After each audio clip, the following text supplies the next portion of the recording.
My name is Kyle Hefner. I'm the Brinson Wellness Coach. Today we have a workshop. We're talking about the training or the exercise heart rate that you need to achieve. We call it picking up the pace. So what our focus is today is learn how to check your pulse and then estimate what an appropriate heart rate is for you during exercise.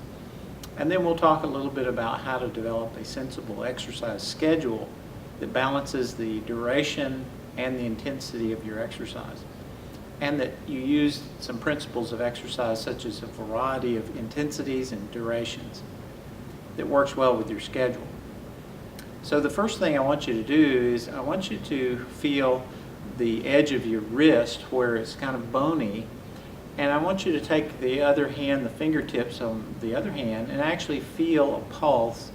Hopefully you can find your pulse. If you have trouble finding your pulse at your wrist, I believe you probably still have a heart, but I want you to go to the carotid apple, or the carotid area next to the Adam's apple, and you can gently press on one side of your throat and you should be able to feel it.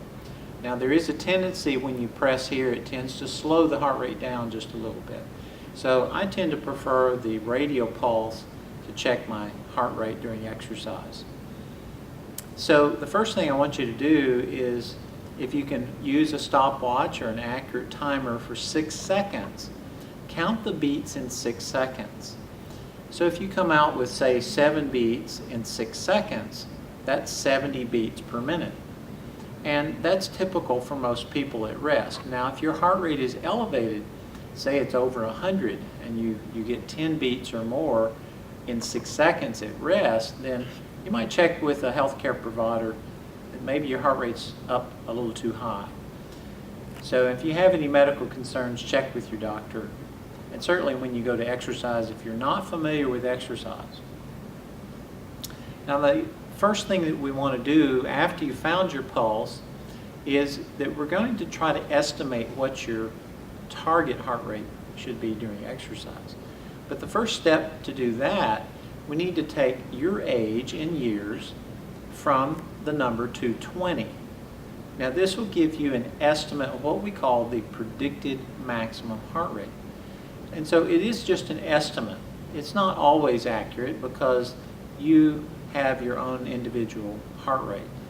But it is a reasonable estimate for most people. Now if you're on a medication, like a beta blocker medication, that might slow the heart rate maybe 25 or 30 beats or more. So be aware of that fact. But assuming that you're not on a medication that's actually slowing your heart rate, we're going to go forward with some estimations. Now this is kind of fun with math, because what I want you to do is take your age from the number 220. So what's a number that you come up with? And you want to write that down. Now hopefully you have the worksheet in front of you and you can go through the math here.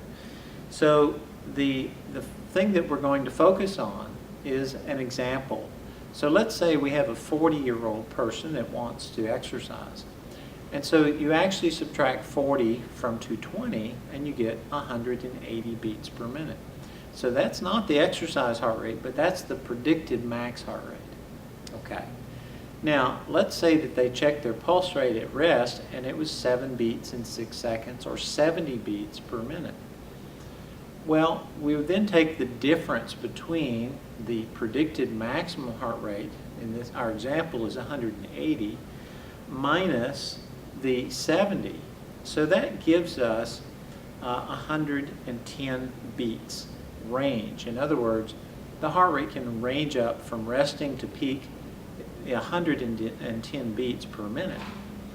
Now, we just simply need to take the percentage of that 110, or what we call the heart rate range. And I would recommend, as what we see in the literature, is around 60 to 70 to 80% is a good range of percentages to take out of that heart rate range. So if we did the math, if you were taking 60% of 110, you then get 66. Now that's not the heart rate per se, because you do need to add the resting heart rate back in. And so if you added the 70 beats per minute to the 66 beats, then you come up with 136 beats per minute.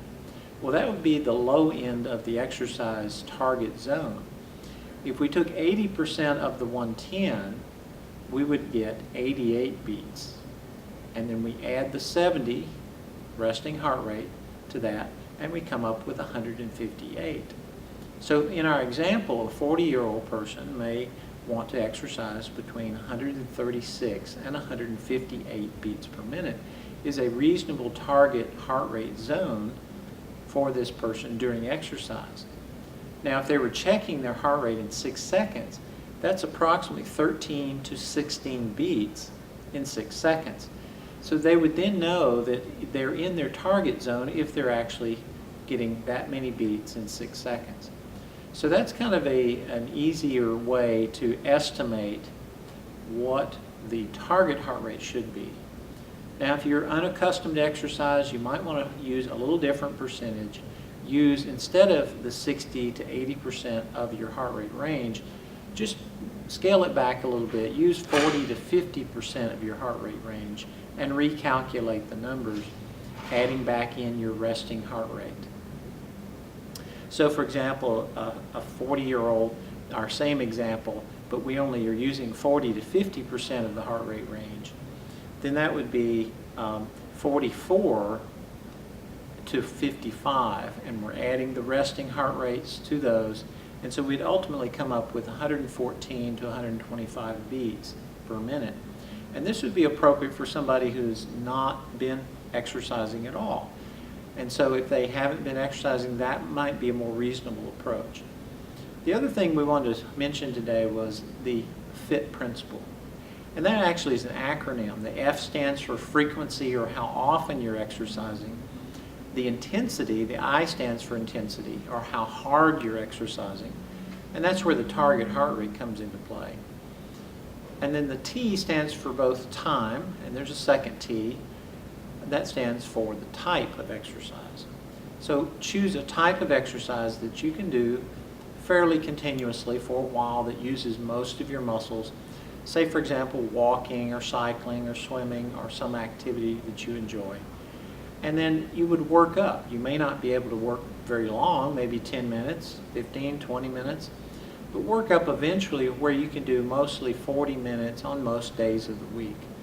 And that's a pretty good schedule for people. Now, in terms of balancing the intensity and the duration, some days you might want to go easier but go longer in the activity. And other days go a little more intense and not quite as long. And that way you're actually going to maximize the benefits from your exercise. And as always, we do recommend that you do some type of cardio or aerobic type activity fairly continuously, and then also do some type of resistance training or strength work as well. So ultimately, the benefits that you get from your exercise is a direct result from the number of calories and energy that you're using in the activity. So listen to your body, track your pulse. Your pulse is a real good indication of what your body really, how it's perceiving the exercise. And then obviously if you have any concerns, check with your doctor. I would recommend that you write your goals down, make it a priority to improve, your conditioning, and to actually start doing it. But if you plan ahead, and I would shoot for, the data is suggesting about 150 minutes of activity, extra physical activity per week. And so you could accomplish that in 3 or 4 or 5 days of exercise. And then, like I say, some days go easy, and other days go a little more strenuous. So the motto is train, don't strain. So push it appropriately. You can stick to it and set an example for others. And thank you for your attention.